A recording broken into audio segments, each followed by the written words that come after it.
शायद ही किसी ने सोचा होगा कि आईपीएल 2024 सीजन की शुरुआत ऐसी होगी। चेपॉक स्टेडियम में चेन्नई सुपर किंग्स अपने प्रदर्शन से एक दिन पहले किसी और कारण से ही चर्चा में रहेगी।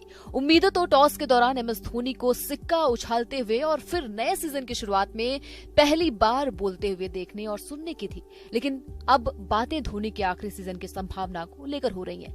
कारण तो अब सब जानते हैं। आईपीएल इतिहास के सबसे सफल कप्तान एमएस धोनी ने चेन्नई को आगे ले जाने की जिम्मेदारी ऋतुराज गायकवाड़ को सौंप दी है। सीएसके की कप्तानी छोड़ने के बाद अब एमएस धोनी को लेकर सीएसके के सीईओ काशी विश्वनाथन ने कहा कि एमएस धोनी और कोच स्टीफन फ्लेमिंग के बीच का निर्णय था। हम फ्रेंचाइजी मैनेजमेंट जो है वो हमेशा क्रिकेट के मामलों को टीम मैनेजमेंट पर छोड़ते हैं और उन्होंने हमें 21 मार्च की सुबह कप्तानी में बदलाव की जानकारी दी। हम उनके निर्णय के अनुसार चले।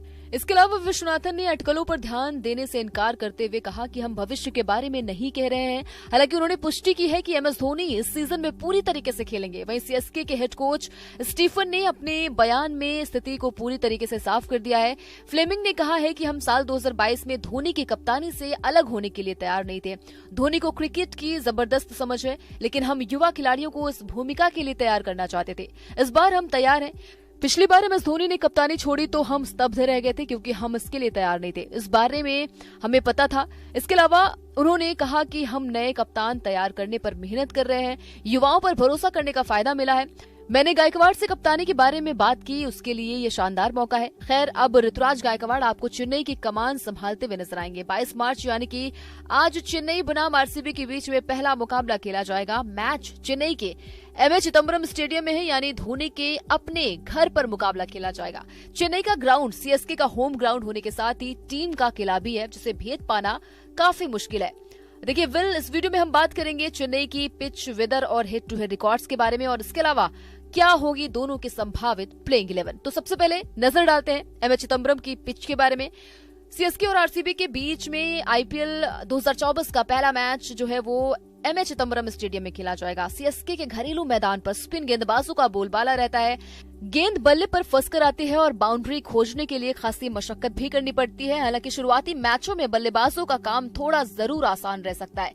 पिच रिपोर्ट के बाद वहां के वेदर रिपोर्ट के बारे में जानते हैं। तो चेन्नई सुपर किंग्स और रॉयल चैलेंजर्स बेंगलुरु के बीच खेले जाने वाले मैच के दिन बारिश की कोई संभावना नहीं है। 21 मार्च को चेन्नई में बारिश की उम्मीद जताई गई थी, लेकिन 22 मार्च को मौसम सामान्य रहने वाला है। खराब मौसम बेंगलुरु और चेन्नई मैच में दखल नहीं देगा, लेकिन मैदान में नमी 75% रहने की उम्मीद है, जो खिलाड़ियों के लिए परेशानी का सबब भी बन सकती है। वहीं तापमान मैच के समय जो है वो 31 डिग्री सेल्सियस हो सकता है।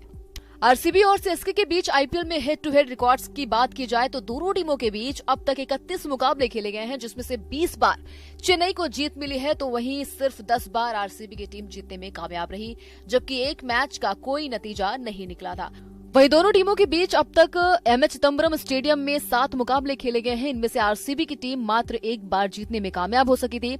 ये जीत उसे साल 2008 में मिली थी, जो आईपीएल का पहला सीजन था। उसके बाद से अब तक आरसीबी एक भी बार चेन्नई को इस मैदान पर हराने में कामयाब नहीं हो सकी। वहीं दोनों टीमों के बीच साल 2019 के आईपीएल सीजन में आखिरी बार इस मैदान पर मुकाबला खेला गया था, जिसमें चेन्नई की टीम को 7 विकेट से जीत मिली थी। आईपीएल में चेपॉक के मैदान पर अब तक कुल 76 मैच खेले गए हैं। पहले बैटिंग करते हुए टीम ने 46 मैचों में जीत का स्वाद चखा है। वहीं रनों का पीछा करने वाली टीम 30 मैचों में जीत दर्ज कर सकी है। यानी इस ग्राउंड में टॉस जीतकर पहले बल्लेबाजी करने का फैसला ज्यादा कारगर साबित होता है। अब जानेंगे क्या है दोनों टीमों के संभावित प्लेइंग 11।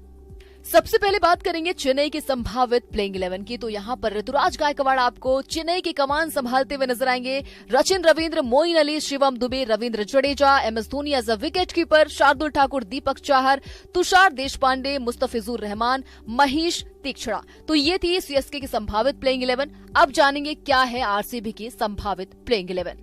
फैफ डु प्लेसिस जो कि आरसीबी के कप्तान है, Virat Kohli, Rajat Patidar, Glenn Maxwell, Cameron Green, Dinesh Karthik, Mahipal, Alzarri Joseph, Karn Sharma, Mohammed Siraj, Arshdeep Singh, Yash Dayal. तो ये थी आरसीबी की संभावित प्लेइंग 11।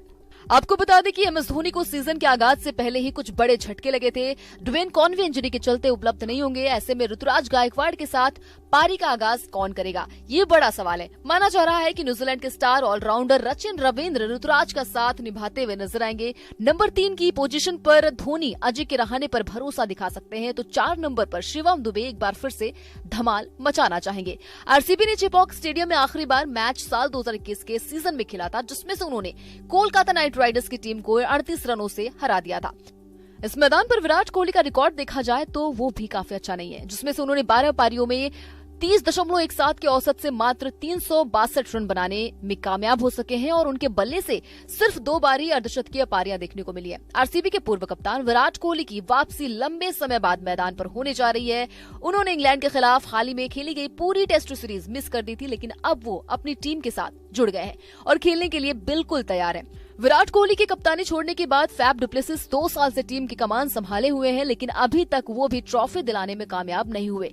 ग्लेन मैक्सवेल इस वक्त अच्छे फॉर्म में है। टीम चाहेगी कि पूरे आईपीएल ये जारी रहे। विराट कोहली के लिए ये आईपीएल स्पेशल भी है, क्योंकि इस खिलाड़ी को एक बार फिर अपने आलोचकों को जवाब देना होगा। विराट कोहली छुट्टी पर क्या गए, उनके आलोचकों ने ये फैलाना शुरू कर दिया कि ये दिग्गज T20 वर्ल्ड कप 2024 की टीम में सिलेक्ट शायद नहीं होगा। लेकिन सवाल यह है कि आखिर किस बुनियाद पर इस खिलाड़ी को T20 टीम से ड्रॉप किया जाएगा। वैसे विराट कोहली इस आईपीएल सीजन में रनों की बरसात करके सभी आशंकाओं को खत्म करना चाहेंगे। विराट के सामने पहली चुनौती चेन्नई सुपर किंग्स है, जिसके खिलाफ उनका रिकॉर्ड अच्छा नहीं है।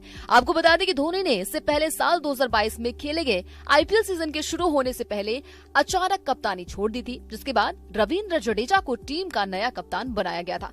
हालांकि टीम के खराब प्रदर्शन की वजह से बीच सीजन फिर से धोनी ने कप्तानी को संभाल लिया था। आपको बता दें कि साल 2008 में आईपीएल की शुरुआत के बाद से ही जितने भी सीजन में चेन्नई ने आईपीएल में हिस्सा लिया है, धोनी ही इसके कप्तान रहे हैं। बीच में धोनी ने साल 2022 में पहली बार कप्तानी छोड़ने का ऐलान करते हुए जडेजा को टीम की जिम्मेदारी सौंपी थी, वो भी बिल्कुल इसी अंदाज में। टूर्नामेंट शुरू होने से 1-2 दिन पहले ही इसका नतीजा हालांकि अच्छा नहीं था और शुरुआती 8 से 6 मैचों में हार का सामना करना पड़ा था।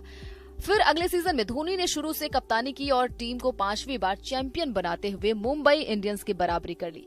ऐसे में फैंस उम्मीद लगाए हुए थे कि इस बार एमएस धोनी टीम को 6ठी बार चैंपियन बनाकर मुंबई और रोहित शर्मा के आगे निकल जाएंगे। वहीं रॉयल चैलेंजर्स बेंगलुरु ने चेन्नई सुपर किंग्स को उसके घर पर आखिरी बार साल 2008 में हराया था। वो दिन है और आज का दिन। चेन्नई ने कभी बेंगलुरु को चेपॉक में जीतने नहीं दिया। चेपॉक की 22 गज की पट्टी पर अक्सर बेंगलुरु की मजबूत बल्लेबाजी यूनिट नाचती हुई नजर आती है। वो बैटिंग यूनिट जिसमें विराट कोहली जैसा बल्लेबाज है, वो टीम जिसके पास मैक्सवेल और डुप्लेसिस जैसे तूफानी बल्लेबाज हैं, वो भी चेपॉक में आकर कुछ भी नहीं कर पाते। खैर, क्रिकेट की सबसे बड़ी खूबसूरती यह है कि यहाँ हर दिन नया होता है और एक दिन ऐसा जरूर आता है जब आप एक नया इतिहास रचते हो। बस यही मौका अब आरसीबी के पास है। अब सवाल यह है कि जिस 22 गज की पिच पर चेन्नई और आरसीबी का मुकाबला होगा वो आखिर कैसी होगी। चेपॉक की पिच हमेशा स्पिन फ्रेंडली होती है और इस बार भी यहाँ बल्लेबाजों की फिरके के आगे मुश्किल हो जाएगी। लेकिन यहाँ पेच ये है कि रात को चेन्नई में ड्यू गिरती है, कभी ये ज्यादा मात्रा में आती है तो कभी ये कम हो जाती है। कुल मिलाकर यहाँ टीमों को समझ नहीं आता कि टॉस जीतकर पहले क्या किया जाए। हालांकि चेन्नई की टीम ने अपना होमवर्क जरूर किया है और बेंगलुरु भी अपनी नाकामी से कुछ सीखी तो जरूर होगी। अब देखना यह है कि इस मैच में कौन बाजी मारता है। क्या ऋतुराज गायकवाड़ अपनी कैप्टनसी में ये पहला मुकाबला जीत पाएंगे? कमेंट करके जरूर बताइएगा। इसके अलावा क्या 15 साल बाद चेपॉक स्टेडियम में चेन्नई के सामने एक बार फिर आरसीबी जीत पाएगी? ये भी हमें कमेंट करके जरूर बताइएगा। इसके अलावा अगर आपने अभी तक न्यूज नेशन स्पोर्ट्स को सब्सक्राइब नहीं किया है तो फटाफट से कर लीजिए, क्योंकि स्पोर्ट्स से जुड़ी तमाम खबरें आपको सिर्फ और सिर्फ यहाँ देखने को मिलेगी।